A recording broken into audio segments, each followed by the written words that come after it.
মুমিনের দল, আল্লাহ বলেন আমি মানুষ বানাইলাম এক নাম্বার কারণ আমি আল্লাহর ইবাদত করার জন্য। অতএব মুমিন বান্দা যা করবে সব হবে ইবাদত।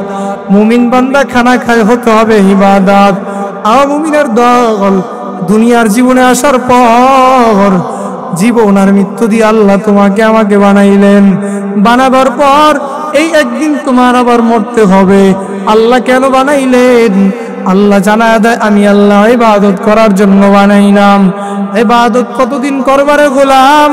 সূরাতুল হিজর 99 নম্বর আয়াতে আল্লাহ বলেন ওয়াবুদু রাব্বাকা হাত্তা ইয়াতিয়াকাল ইয়াকিন। ইবাদত করবা ততদিন মরণ আসবে না, যতদিন মরণ আসার পর্যন্ত ইবাদত করা লাগবে। এবার আপনাদের মনে প্রশ্ন, হুজুর তাহলে আমরা কি ব্যবসা বাণিজ্য করব না? আপনার কি খানা খাবো না? আমরা কি ঘুমাবো না? বিবাহ শাদী করবো না? দুনিয়ার মুসলমান শুনে নাও, দুনিয়াতে ঘুম থেকে উঠা থেকে ঘুম যাওয়া পর্যন্ত যা করবা সব হবে ইবাদত। মুমিন যদি কাউকে দুশ্মন বানায় নাও তাও হবে ইবাদত। বিনা শর্তে নয়, দুইটা শর্তের বিনিময়। কয়টা? আরো জোরে বলেন কয়টা? এক নাম্বার রিজা বিল কাজা, আমি যা করব যা বলবো সব হবে আল্লাহর সন্তুষ্টির জন্য। দুই নাম্বার তরিকায়ে রাসূল, আমি যা করব যা বলবো সব হবে নবীর তরিকায়। কার তরিকায়? আল্লাহর সন্তুষ্টির জন্য নবীর তরিকায় খানা খাও তাও ইবাদত। আল্লাহর সন্তুষ্টির জন্য নবীর তরিকায় ঘুমাও তাও ইবাদত। আল্লাহর সন্তুষ্টির জন্য নবীর তরিকায় কাউকে বন্ধু বানায় নাও ইবাদত। আল্লাহর সন্তুষ্টির জন্য নবীর তরিকায় দুশ্মন বানায় নাও তো ইবাদত। আল্লাহ বলেন আমি আল্লাহ মানুষ বানাইলাম এক নাম্বার কারণ ইবাদত। দুই নাম্বার কারণ আমি আল্লাহ মানুষ বানাইলাম পরীক্ষা করার জন্য। কি করার জন্য? الذي خلق الموت والحياة ليبلوكم أيكم أحسن عملا وهو العزيز الغفور। আল্লাহ বলেন আমি আল্লাহ বানাইলাম, আমি আল্লাহ তোমাদেরকে পরীক্ষা করব। কিসের পরীক্ষা? আইয়ুকুম আহসানু আমালা, তোমাদের মধ্যে কারা ভালো আমল করে। কি আমল? আর জোরে বলেন ভালো আমল। কি আমল? আপনারা আওয়াজ দিয়ে কথা বলতে পারেন না, জোরে বলেন কি আমল? আল্লাহ আকসারু আমালা বলেন না, আল্লাহ বলেছেন আহসানু আমালা, ভালো আমল। জীবনে 30 বছর নামাজ পড়েছো গোলাম, 40 বছর সেজদা দিয়েছো, কোন দিনের সেজদাটা কবুল হবে বলে জানা নাই? কোন দিনের সেজদাটা কবুল হবে জানা নাই? একদিনের সেজদাটা যদি ভালো হয় ওই আমলই আল্লাহর জান্নাত পেয়ে যাইবা। আল্লাহ বলেন ওয়াল আস, সময়ের শপথ, ইন্নাল ইনসানা লাফি খুসর, নিশ্চয়ই সব মানুষ ক্ষতিগ্রস্ত, অবশ্যই ক্ষতিগ্রস্ত। নিশ্চয়ই সব মানুষ জাহান্নামী, ইল্লাল্লাযীনা আমানু, তবে যারা ঈমান আনবে, ওয়া আমিলুস সলিহাত, এবং ভালো আমল করবে, নেক আমল করবে। বেশি আমলের কোনো দাম নাই, ভালো আমল করো, ভালো আমল। একদিনে 20 রাকাত নফল পড়লেন, পরের দিন 1 রাকাতেরও খবর নাই, এই আমলের দাম আল্লাহর আদালতে নাই। প্রতিদিন কন্টিনিউ নামাজ চালায় যাও, এটাই আল্লাহর কাছে বড় দামি। এই আমল ভালো হয় কিভাবে? আমল ভালো হইতে হইলে কয়েকটা গুণ লাগবে আমলের মধ্যে। এর মধ্যে 4টা গুণ প্রধান। কয়টা গুণ? আরো জোরে বলেন। আজকে থেকে আমরা মনে রাখবো, দুনিয়াতে নামাজ পড়ি, রোজা রাখি, যাকাত দেই, হজ করি, যা করি, ব্যবসা করি, যা কিছু করি না কেন, আমাদের 4 গুণের মধ্যে যদি আমল পাওয়া যায় ওই কাজটাই আল্লাহর আদালতে নেক আমল হবে। আর নেক আমল যারা করবে আল্লাহ তাদেরকেই বিনা হিসাবে জান্নাত দিবে। الذي خلق الموت والحياة ليبلوكم أيكم أحسن عملا وهو العزيز الغفور وقال النبي صلى الله عليه وآله وسلم أحب الأعمال إلى الله أدومها وإن قل أو كما قال عليه الصلاة والسلام محبতের সাথে দিল খুলে সকলেই দুরূদ শরীফ পড়ি اللهم صل على محمد وعلى آل محمد كما صليت على إبراهيم وعلى آل إبراهيم إنك حميد مجيد اللهم بارك على محمد وعلى آل محمد كما باركت على إبراهيم وعلى آل إبراهيم إنك حميد مجيد سبحانك لا علم لنا إلا ما علمتنا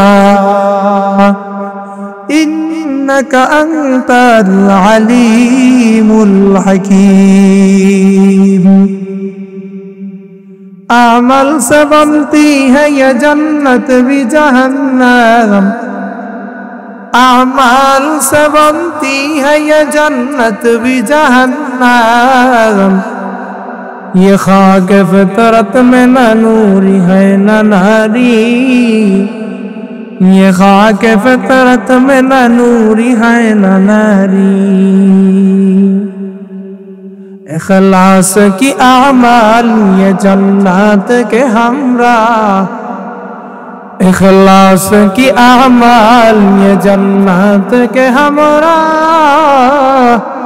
परहेज़ की मकासद है जो तक़वा से हासिल मांगन परहेज़ की मकासद है जो तक़वा से हासिल मांद बग़ैर जो आमाल हो इखलास व तक़वा बग़ैर जो आमाल हो इखलास व तक़वा बर्बाद तेरे जिंदगी होश नजर मांद बर्बाद तेरे जिंदगी होश नजर मांद আলহামদুলিল্লাহ শাকপুনিয়া যুব সমাজ ও এলাকাবাসীর উদ্যোগে আয়োজিত দ্বিতীয় বার্ষিক ওয়াজ মাহফিল ও হালকায়ে জিকির 25 এপ্রিল 2025 আয়োজিত মহতি মাহফিলে উপস্থিত সম্মানিত সভাপতি প্রধান অতিথি বিশেষ অতিথিবৃন্দ মুআজ্জাজ মুকাররম হযরত উলামা একরাম এলাকার আশপাশ থেকে আগত যুবক ও তরুণ প্রিয় বন্ধুগণ স্নেহের ছোট ভাই মুরব্বিয়ানে আযম এবং পর্দার আড়ালে অবস্থানরত শ্রদ্ধেয় সম্মানিত মা ও বোনেরা প্রথমেই কালিমাতু শুকর উচ্চারণ করছি যে আল্লাহ পাক রব্বুল আলামিন আপনাকে আমাকে দীর্ঘ এক মাস সিয়াম সাধনার পর আল্লাহ তাআলা কোরআনের বাগান জান্নাতের বাগানে বসার তৌফিক দান করেছেন এজন্য নিয়ামতের শুকর আদায়ার্থে মুসলমান হিসেবে সকলেই একবার বলি আলহামদুলিল্লাহ বর্তমান এই মাস শাওয়াল মাস গত হয়ে গেল আমাদের থেকে রমজানের এক মাস রোজা রাখার পর শাওয়াল মাসে আমাদের কি করণীয় মুসলিম শরীফের হাদিসে পয়গম্বর বলেন মান সামা রমাদান যে ব্যক্তি রমজানের এক মাস পুরা রোজাগুলো ঠিকভাবে রাখার পর সুম্মা আতবাহু সিত্তাম মিন শাওয়াল এই শাওয়াল মাসের 6 দিনের অতিরিক্ত নফল রোজা রাখলো রমজানের কয় মাস আওয়াজ দিয়ে বলেন কয় মাস আর শাওয়ালের কয় দিন পয়গম্বর বলেন কানা কাসিয়ামিদ দাহার মনে হয় যেন বান্দা এই এক মাস 6 দিন রোজা রাখলো কিন্তু আল্লাহর আদালতে পুরা বছর রোজা রাখার সওয়াব আল্লাহ পেয়ে যাবে তার মানে কি রমজানের রোজা বাদ দিয়া আমরা বাঙালি তো লেখতে জানে না মুসবার জম, ঠিক কিনা? এই হইল আমাদের অবস্থা। যাই হোক, আমি আপনাদের সামনে সংক্ষিপ্ত কিছু কথা বলার নিয়তে পবিত্র কোরআনের সকলের পরিচিত এক সূরা সূরাতুল মুলক, এই সূরাতুল মুলকের 2 নম্বর আয়াতে কারিমা তিলাওয়াত করেছি। 1 নম্বর আয়াতে আল্লাহ বলেন, তাবারাকাল্লাযী বিয়াদিহিল মুলক, পবিত্র ওই সত্তা যার হাতে সবকিছুর ক্ষমতা, ওয়া হুয়া আলা কুল্লি শাইইন কাদির, এবং সবকিছুর উপর ক্ষমতাবান যিনি, তিনি হলেন একমাত্র কে? আর জোরে বলেন কে? ওই আল্লাহকে আল্লাহ বলেন, আল্লাযী খালাকাল মাউতা ওয়াল হায়াতা লিয়াবলুয়াকুম আইয়ুকুম আহসানু আমালা। আল্লাহ বলেন, আমি আল্লাহকে যিনি মৃত্যু এবং জীবন সৃষ্টি করেছেন। বুঝে থাকলে বলবেন, দুনিয়াতে জীবন আগে না মরণ আগে? কথা বলেন। জীবন আগে, এরপরে কি মৃত্যু হয়? আল্লাহ বলেন, যিনি মৃত্যু সৃষ্টি করেছেন এরপরে জীবন সৃষ্টি করেছেন। এখানে আল্লাহ মৃত্যুর কথা আগে বললেন, জীবনের কথা আল্লাহ পরে বললেন। প্রশ্ন হলো, মরণ আগে না জীবন আগে? জীবন আগে। কেন আল্লাহ তাআলা মরণের কথা আগে বললেন? এই আয়াতের তাফসিরে বাগাবীর মধ্যে আতা ইবনে আব্বাস রাদিয়াল্লাহু রাহমাতুল্লাহ আলাইহি থেকে বর্ণনা, তিনি বলেন, এই মৃত্যুকে আগে বলার কয়েকটা কারণ। 1 নাম্বার, লিআন্নাহু আকহারু ইলাল মাউতি আকরাব, লিআন্নাল মাউতা ইলাল কাহরি আকরাব। কারণ যদি আমি বেঁচে থাকি, এই বেঁচে থাকা যে কোনো মুহূর্তে আমরা মারা যেতে পারি, ঠিক কিনা? তো আতা ইবনে আব্বাস রাহমাতুল্লাহ আলাইহি বলেন, এই যে মানুষ মরে যাবে, এই মৃত্যুর কষ্টটা জীবনের চেয়ে অনেক কঠিন, অনেক কাছে, এই জন্য আল্লাহ আগে মরণের কথা বললেন।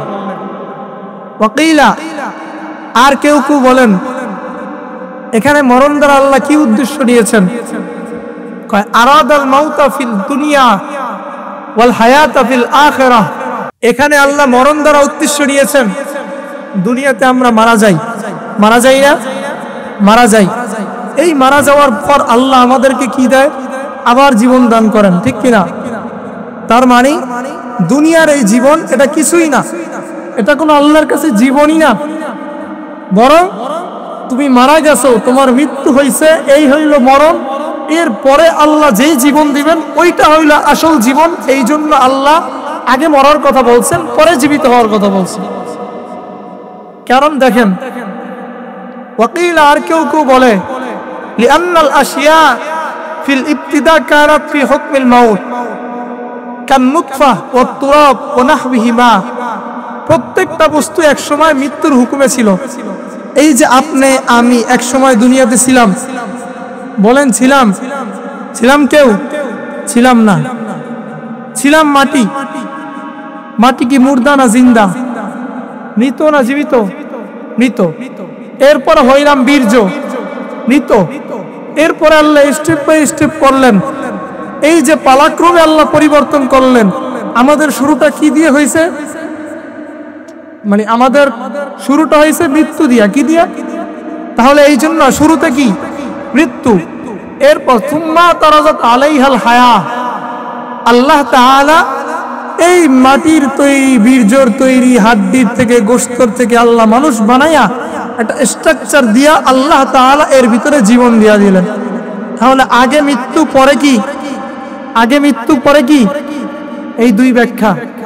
আল্লাহ তাআলা সূরাতুল বাকারার 28 নম্বর আয়াতে বলেন, কাইফা তাকফুরুনা বিল্লাহ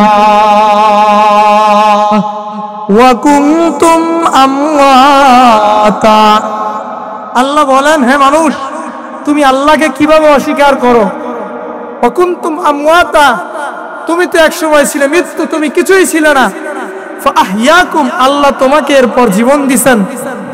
সুম্মা ইউমীতুকুম, এরপর আল্লাহ আবার মরণ দিবেন। সুম্মা ইউহয়িকুম, এরপর আল্লাহ আবার জীবন দিবেন। তাহলে শুরুটা হইল মরণ দিয়ে, নাকি? এরপরে আল্লাহ আমাদেরকে বানাইলেন। কেন বানাইলেন? অনর্থক? কথা বলেন অনর্থক? অনর্থক বানান নাই। সূরা মুমিনুন আয়াত নম্বর 115 আল্লাহ বলেন, আফাহাসিবতুম আন্নামা খালাকনাকুম আবাসা আফাহাসিবতুম আন্নামা খালাকনাকুম আবাসা ওয়া আন্নাকুম ইলাইনা লা তুরজাউন। আল্লাহ বলেন, তোমরা কি ধারণা করেছো আমি তোমাদেরকে অনর্থক বানিয়েছি? আর তোমরা কি ধারণা করেছো আমার কাছে ফিরে আসবে না? অনর্থক বানাই নাই, ফিরে আসতেও হবে। তো কেন বানাইলাম? এই আয়াতের এক নম্বর, এই কথার এক নম্বর জবাব, আমার বয়ানগুলো শুধু বুঝতে হবে, কানের সুখ দিয়েন না। এটা একটা ক্লাসের মতো। অতএব আমি দুইটা টান দিলাম, আপনি শুনে বাড়িতে গিয়ে ঘুমাইলেন, ফলাফল জিরো। অতএব কিছু খেয়াল করেন।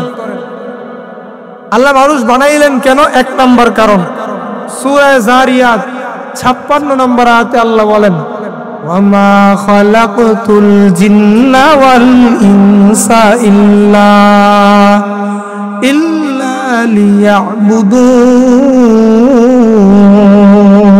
লিয়াবুদুন মা খালাকতুল জিন্না ওয়াল ইনসি বিখা জুযা ইবাদাত নিস্তে মাকসুদ আজ্জাহা। এক নম্বর কারণ ইবাদত। মুমিনের দল আল্লাহ বলেন আমি মানুষ বানাইলাম এক নম্বর কারণ আমি আল্লাহর ইবাদত করার জন্য। অতএব মুমিন বান্দা যা করবে সব হবে ইবাদত। মুমিন বান্দা খানা খায় হতে হবে ইবাদত। মুমিনের দল দুনিয়ার জীবনে আসার পর জীবন আর মৃত্যু দিয়ে আল্লাহ তোমাকে আমাকে বানাইলেন। বানাবার পর এই একদিন তোমার আবার মরতে হবে। আল্লাহ কেন বানাইলেন? আল্লাহ জানায় দেয় আমি আল্লাহ ইবাদত করার জন্য বানাইলাম। ইবাদত কতদিন করবারে গোলাম? সূরাতুল হিজর 99 নম্বর আয়াতে আল্লাহ বলেন, ওয়াবুদু রাব্বাকা হাত্তা ইয়াতিয়াকাল ইয়াকিন। ইবাদত করবা ততদিন মরণ আসবে না, যতদিন মরণ আসার পর্যন্ত ইবাদত করা লাগবে। এবার আপনাদের মনে প্রশ্ন, হুজুর তাহলে আমরা কি ব্যবসা বাণিজ্য করব না? আমরা কি খানা খাবো না? আমরা কি ঘুমাবো না? বিবাহ শাদী করবো না? দুনিয়ার মুসলমান শুনে নাও, দুনিয়াতে ঘুম থেকে উঠা থেকে ঘুম যাওয়া পর্যন্ত যা করবা সব হবে ইবাদত। মুমিন যদি কাউকে দুশমন বানায় নাও তাও হবে ইবাদত। বিনা শর্তে নয়, দুইটা শর্তের বিনিময়। কয়টা? আরো জোরে বলেন কয়টা? এক নাম্বার রিজা বিল কাজা, আমি যা করব যা বলবো সব হবে আল্লাহর সন্তুষ্টির জন্য। দুই নাম্বার তরিকায়ে রাসূল, আমি যা করব যা বলবো সব হবে নবীর তরিকায়। কার তরিকায়? আল্লাহর সন্তুষ্টির জন্য নবীর তরিকায় খানা খাও তাও ইবাদত।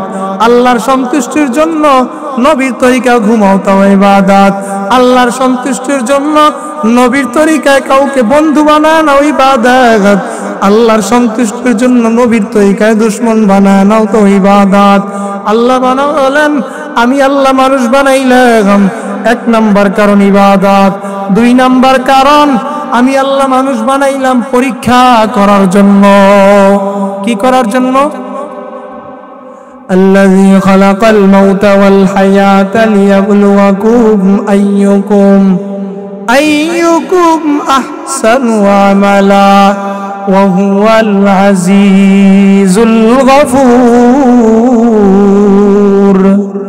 আল্লাহ বলেন আমি আল্লাহ বানাইলাম, আমি আল্লাহ তোমাদেরকে পরীক্ষা করব। কিসের পরীক্ষা? আইয়ুকুম আহসানু আমালা, তোমাদের মধ্যে কারা ভালো আমল করে। কি আমল? আর জোরে বলেন ভালো আমল। কি আমল? আপনারা আওয়াজ দিয়ে কথা বলতে পারেন না, জোরে বলেন কি আমল? আল্লাহ আকসারু আমালা বলেন না, আল্লাহ বলেছেন আহসানু আমালা, ভালো আমল। জীবনে 30 বছর নামাজ পড়েছো গোলাম, 40 বছর সিজদা দিয়েছো, কোন দিনের সিজদাটা কবুল হবে বলে জানা নাই? কোন দিনের সিজদাটা কবুল হবে জানা নাই? একদিনের সিজদাটা যদি ভালো হয় ওই আমলই আল্লাহর জান্নাত পেয়ে যাইবা। আল্লাহ বলেন ওয়াল আস, সময়ের শপথ, ইন্নাল ইনসানা লাফি খুসর, নিশ্চয়ই সব মানুষ ক্ষতিগ্রস্ত, অবশ্যই ক্ষতিগ্রস্ত। নিশ্চয়ই সব মানুষ জাহান্নামী, ইল্লাল্লাযীনা আমানু, তবে যারা ঈমান আনবে, ওয়া আমিলুস সলিহাত, এবং ভালো আমল করবে, নেক আমল করবে। বেশি আমলের কোনো দাম নাই, ভালো আমল করো, ভালো আমল। একদিনে 20 রাকাত নফল পড়লেন, পরের দিন 1 রাকাতেরও খবর নাই, এই আমলের দাম আল্লাহর আদালতে নাই। প্রতিদিন কন্টিনিউ নামাজ চালায় যাও, এটাই আল্লাহর কাছে বড় দামি। এই আমল ভালো হয় কিভাবে? আমল ভালো হইতে হইলে কয়েকটা গুণ লাগবে আমলের মধ্যে। এর মধ্যে 4টা গুণ প্রধান। কয়টা গুণ? আরো জোরে বলেন। আজকে থেকে আমরা মনে রাখবো, দুনিয়াতে নামাজ পড়ি, রোজা রাখি, যাকাত দেই, হজ করি, যা করি, ব্যবসা করি, যা কিছু করি না কেন, আমাদের 4 গুণের মধ্যে যদি আমল পাওয়া যায়, ওই কাজটাই আল্লাহর আদালতে নেক আমল হবে। আর নেক আমল যারা করবে, আল্লাহ তাদেরকেই বিনা হিসাবে জান্নাত দিবে। বেহেশত আযা কে আজারে নাবাশত, কাসে রাবা কাসে করে নাবাশত। ভালো আমলের জন্য কয় গুণ? আর জোরে বলেন। 1 নাম্বার গুণের নাম ইলম। 1 নাম্বার গুণের নাম কি? ইলম। 1 নাম্বার গুণের নাম কি? নামাজ পড়া ফরজ, নামাজের জ্ঞান শিক্ষা করাও কি ফরজ? রোজা রাখা ফরজ, রোজার জ্ঞান শিক্ষা করাও ফরজ। আপনি ব্যবসা করেন, কিভাবে ব্যবসা করলে হালাল হবে, ওই জ্ঞানও আপনার জন্য শিক্ষা করা। আওয়াজ দিয়ে বলেন কি? জোরে বলেন কি? অনেকে মনে মনে বলে ব্যবসার ভিতরে আবার কিসের কোরআন হাদিসের ইলম আছে, বলে না? অথচ আজকে তো একদল বলে হুজুররা আবার কি জানে, হুজুরদের হাতে রাষ্ট্র চালাইতে দেওয়া হলো, হুজুররা কি পারবে? একদল বলে না। অথচ কোরআনে কি আছে? সব সমস্যার অগ্রিম সমাধান আল্লাহ কোরআনে রেখে দিয়েছে। 1 নাম্বার গুণে ইলম। নামাজ পড়া ফরজ, নামাজের শিক্ষা করাও কি? এই জন্য ইলম লাগবে। তাফসীরে তাবারির মধ্যে ওমর ইবনে আব্দুল আজিজ রাহমাতুল্লাহি আলাইহি বলেন, মান আমিলা বিমা বান আমিলা আলা গায়রি ইলমিন, যদি কোনো মানুষ ইলম ছাড়া আমল করে, না জেনে আমল করে, কানামা ইউফসিদু আকসারা মিম্মা ইউসলিহু, ওই বান্দা ভুল করার চেয়ে ক্ষতি করাটাই বেশি করবে। যেমন নামাজ পড়া ফরজ, নামাজে দাঁড়াইলাম, আল্লাহু আকবার, আল্লাহুম্মা সাল্লি আলা মুহাম্মদ, কি ঠিক আছে? আশিক রাসূল তো এই জন্য দুরূদ আগে পড়ছে, হইব নামাজ? বলেন। তাহলে এই ইলম শিক্ষা করা ফরজ।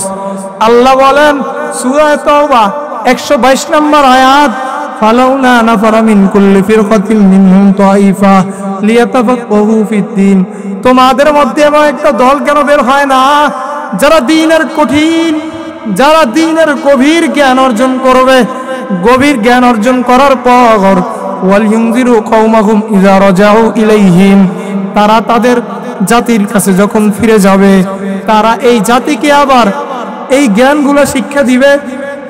এই জ্ঞান কোরআন হাদিসের জান্নাত জাহান্নামের ভীতি প্রদর্শন করবে। লাআল্লাহুম ইয়াহযারুন, যাতে করে তারা ভীতি প্রদর্শন করে। তাহলে আমাদের মধ্যে থেকে কিছু মানুষ এমন হতে হবে যারা দ্বীনের কঠিন গভীর জ্ঞান রাখে। এই জন্যই আলেম বানানো প্রয়োজন, সন্তানকে আলেম বানানো প্রয়োজন। এটা তো সন্তান শিখলো, আপনার আমার পাড়া প্রতিবেশীতে আলেম আছে, অভাব নাই। এবার প্রশ্ন, নিজের ইলম শিখতে হবে কিনা? আল্লাহর নবী হাদিসে বলেন, ইবনে মাজাহ 224 নম্বর হাদিস, পয়গম্বর বলেন, তলাবুল ইলমি ফরিদাতুন আলা কুল্লি মুসলিম। আল্লাহর নবী বলেন, দুনিয়াতে প্রত্যেকটা মুসলমানের উপর ইলমে দ্বীন শিক্ষা করা ফরজ। আপনার আমার বয়স তো 40 হয়ে গেল, 50 হয়ে গেল, 60 70 হয়ে গেল, এখন কি মাদ্রাসায় গিয়া পড়া আমাদের দ্বারা সম্ভব না? তাহলে আমরা ইলম কিভাবে শিখব? বলেন। ইলম শিখার পদ্ধতি 2টা। কয়টা? আরো জোরে বলেন। ইলম শিখার পদ্ধতি কয়টা? একটা হলো কিতাবুল্লাহ, আরেকটা হলো রিজালুল্লাহ। ইলম শিখার পদ্ধতি 2টা, ভালো করে বুঝেন। আমল ভালো হবে 4 কারণে। এক নাম্বার ইলম, এই ইলমের পদ্ধতি আবার দুইটা। এক নাম্বার কিতাবুল্লাহ, আল্লাহর কিতাব কোরআন। বলে আমরা তো হুজুর এখন কোরআন বুঝে বুঝে পড়া আমাদের দ্বারা সম্ভব না। তো আল্লাহ এবার বলেন তুমি নিজে নিজে পড়তে পারবা না, আমি আল্লাহ এবার রিজালুল্লাহ পাঠা দিলাম, আমি আল্লাহর প্রতিনিধি আল্লাহ পাঠা দিলাম। এই প্রতিনিধির মাধ্যমে তুমি ইলম শিক্ষা করবা। প্রতিনিধি কি? আমরা প্রতিদিন নামাজে দাঁড়াইয়া পড়ি ইহদিনাস সিরাতাল মুস্তাকিম, পড়েননি আপনারা? কথা কয় না, পড়েন ইহদিনাস সিরাতাল মুস্তাকিম। হে আল্লাহ সঠিক সরল পথ দেখাও, জাহান্নামে যাব। হ্যাঁ, কোথায় কোথায়? আতিনা ফি দার দুনিয়া না হাসান, আতিনা ফি দার উকবানা হাসান। ও আল্লাহ সঠিক সরল পথ দেখাও, জান্নাতে যাব। আল্লাহর কাছে আমরা বলি আল্লাহ আমরা তো চিনি না জান্নাতে যাওয়ার কোথায় পথ, জান্নাতের পথ কোনটা আমি আল্লাহ চিনি না। ও আল্লাহ তুমি চিনা দাও। আল্লাহ এবার চিনা যায় সিরাতাল্লাযীনা আন'আমতা আলাইহিম, তাদের পথ যাদের উপর আমি আল্লাহ নেয়ামত দিছি, আমি আল্লাহ নেয়ামত যাদেরকে দিলাম তাদের পথ। তারা কারা? তারা চার দল। ভিন্ন আয়াতে আল্লাহ বলেন আল্লাযীনা আন'আমাল্লাহু আলাইহিম মিনান নাবিয়্যিনা ওয়াস সিদ্দীকিন ওয়াশ শুহাদা'i ওয়াস সালিহিন। আল্লাহ বলেন তারা নবীগণ, তারা সিদ্দিকগণ, তারা শহীদগণ, তারা সালেহগণ। নবীগণ নাই, সিদ্দিকগণ নাই, শহীদগণ নাই, সালেহিন নেককার আল্লাহওয়ালা এই জমিনে আছে না নাই? আরো জোরে বলেন। সূরা তাওবা 119 নম্বর আয়াত আল্লাহ বলেন ইয়া আইয়ুহাল্লাযীনা আমানুত্তাকুল্লাহ ওয়া কুনু মা'আস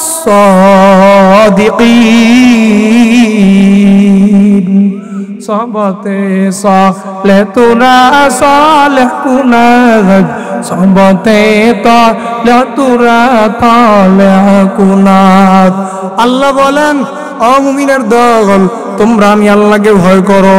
ভয় করবো কাকে? আরো জোরে বলেন, আরো জোরে বলেন। আল্লাহকে ভয় করবা। আল্লাহকে এবার প্রশ্ন করি আল্লাহ আমরা আপনাকে কিভাবে ভয় করব? আল্লাহ বলেন আমি আল্লাহকে ভয় করার পদ্ধতি নেই, কুনু মা'আস সাদিকিন। আমি আল্লাহকে ভয় করতে হলে আল্লাহ ওয়ালা নেককার যারা তাদের সঙ্গী হয়ে যাও।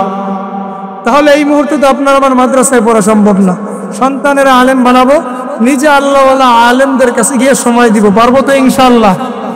বলেন পারবো ইনশাআল্লাহ? তাহলে আমল কবুল হয় কয় কারণে? চার কারণে। এক নাম্বার ভুলে গেছে, এক নাম্বার মনে নাই, এক নাম্বার ইলম। ইলম মনে রাখতে হবে। এক নাম্বার কি? ইলম। ইলম ঠিক থাকলে আমল যে কবুল হয় এটার কোনো দলিল আছে কিনা? ইবনে মাজাহ হাদিসের কিতাব, এই কিতাবের 925 নম্বর হাদিস। পয়গম্বরের স্ত্রী উম্মে সালামা রাদিয়াল্লাহু তাআলা আনহা বলেন আন্নান নবী সাল্লাল্লাহু আলাইহি ওয়াসাল্লাম কানা ইয়াকুলু ইযা সাল্লাস সুবহা ইউসাল্লিম। পয়গম্বর প্রতিদিন ফজরের নামাজ পড়তেন। কোন ওয়াক্তের নামাজ? ঘরে বসে। হ্যাঁ, ঘরে বসে। কোথায়? আমরা কই পড়ি? পড়ি সবাই। আল্লাহ কবুল করুন। পড়ি, আর ভালো ধারণা রাখা ভালো। পয়গম্বর ফজরের নামাজ পড়তেন। ফজরের নামাজের পর সালাম ফিরাইতেন। পয়গম্বর সালাম ফিরানোর পর আল্লাহর কাছে দোয়া করতেন আল্লাহুম্মা ইন্না নাসআলুকা ইলমান নাফিআ ওয়া রিজকান তাইয়্যিবা ওয়া আমালান মুতাকাব্বালা। আল্লাহুম্মা ইন্নী আসআলুকা ইলমান নাফিআ। ও মালিক আমি তোমার কাছে এমন ইলম চাই যে ইলম আমার জন্য উপকারে আসবে। এক নাম্বার আমি আল্লাহর কাছে উপকারী ইলম চাই। ওয়া রিজকান তাইয়্যিবা, আল্লাহ হালাল রিজিক চাই। ওয়া আমালান মুতাকাব্বালা, এমন আমল করার তৌফিক দাও যেই আমল করলে তুমি কবুল করে নিবা। এক নম্বরে বললেন উপকারী ইলম, দুই নম্বরে হালাল খাদ্য, তিন নম্বরে এমন আমল যে আমল কবুল হয়। তার মানে আমল কবুল হওয়ার জন্য এক নম্বর শর্ত কি? ইলম। ইলম লাগবে, ইলম ইলমে নাফিও লাগবে, উপকারী ইলম লাগবে। এই ইলম শিখার জন্য আমরা প্রস্তুত আছি কিনা বলেন? এই ইলম শিখতেই তো এখানে আসছেন নাকি? ওয়াজ মাহফিলে কেন আসছেন? আশরাফ আলী থানভী রহমতুল্লাহ আলাইহি বলছেন দুটো উপকার হয়। এক নাম্বার ঈমান আমলের ব্যাটারি পাওয়ার হয়, দুই নাম্বার অজানা জিনিস জানা যায়। এক নাম্বার ইলম লাগবে, দুই নাম্বার ইখলাস লাগবে। কি লাগবে? তাহলে আমার সাথে ক্লাস করেন আপনারা। এক নাম্বার শব্দগুলো মুখস্থ রাখেন। এক নাম্বার ইলম, এক নাম্বার, দুই নাম্বার ইখলাস, দুই নাম্বার, এক নাম্বার, দুই নাম্বার, এক নাম্বার, দুই নাম্বার, এক নাম্বার, দুই নাম্বার। ইখলাস মানে কি? ইখলাস মানে বাড়ির পাশে ইখলাস না, ইখলাস মানে হচ্ছে আমি যা করব, যা বলবো সব হবে একমাত্র আল্লাহর সন্তুষ্টির জন্য। কার জন্য? কুল ইন্না সালাতি ওয়া নুসুকি ওয়া মাহইয়ায়া ওয়া মামাতি লিল্লাহ ওয়া মামাতি লিল্লাহি রাব্বিল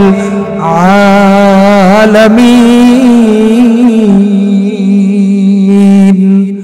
রঙ্গে তাকওয়া, রঙ্গে সিদকা, রঙ্গে দীতা আবদবা কিবুয়াদবার আবেদি।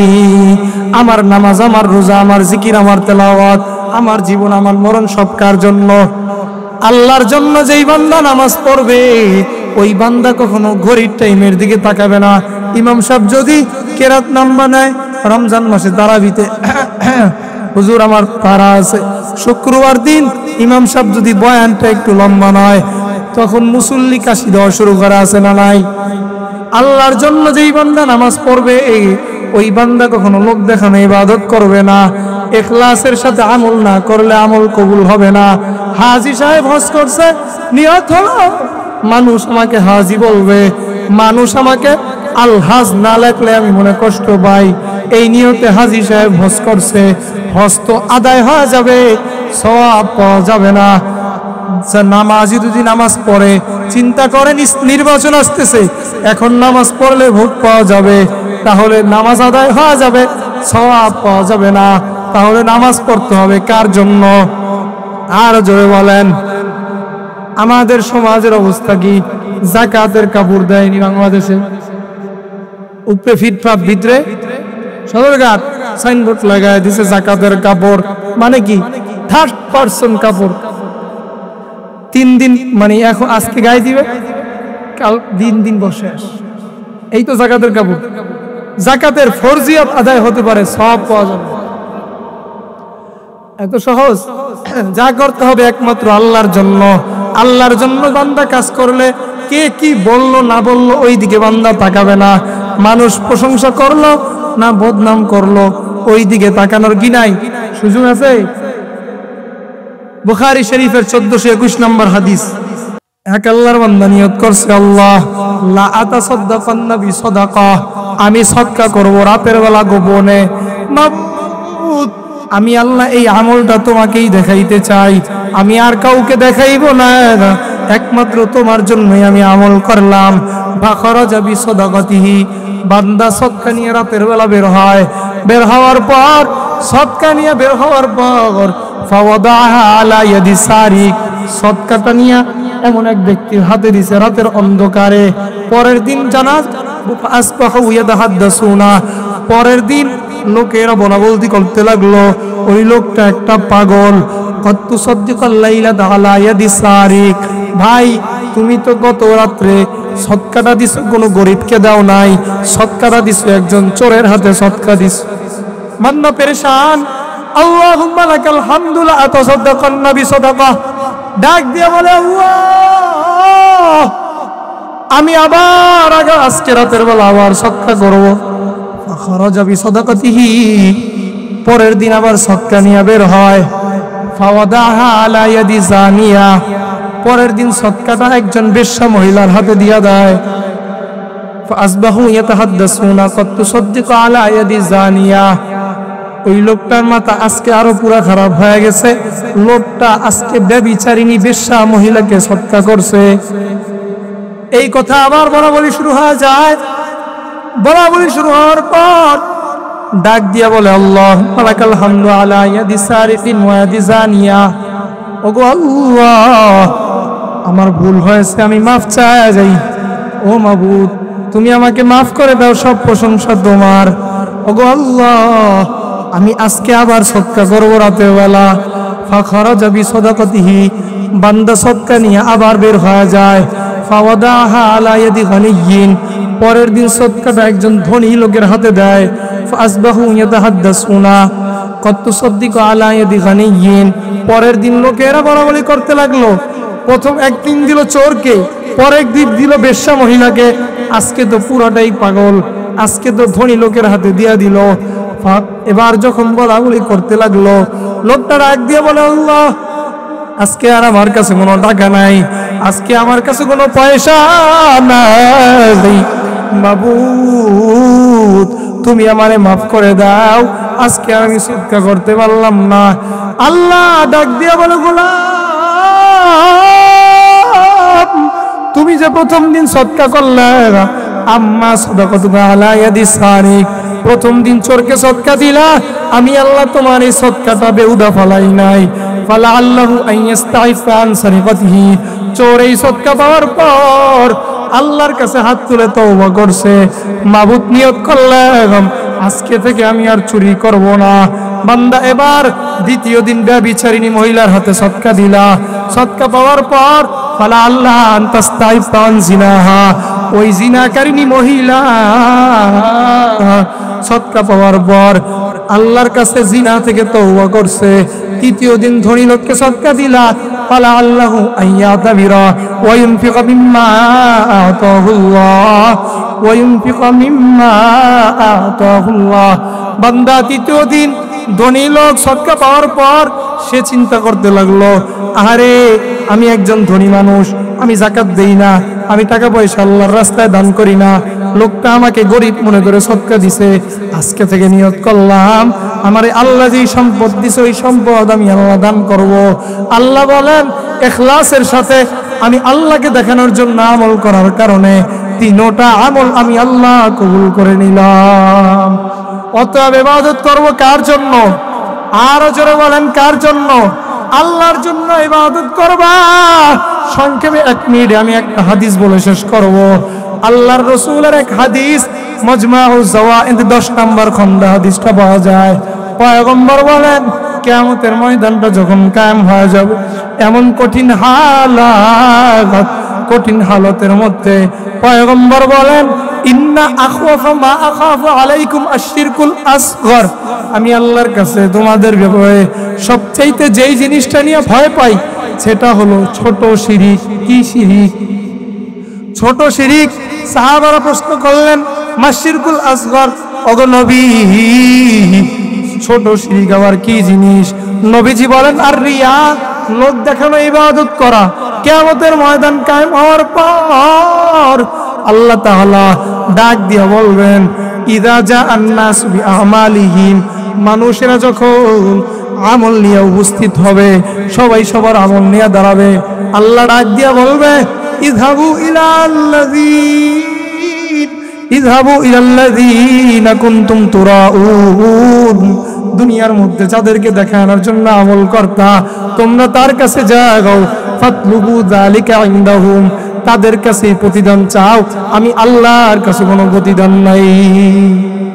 এবার দেখেন, চিন্তা করেন তাহলে ইবাদত কার জন্য করতে হবে? আল্লাহর জন্য।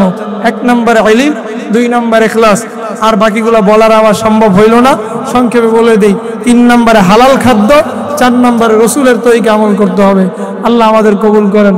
ওয়া আখির দাওয়ানা আলহামদুলিল্লাহি রাব্বিল আলামিন।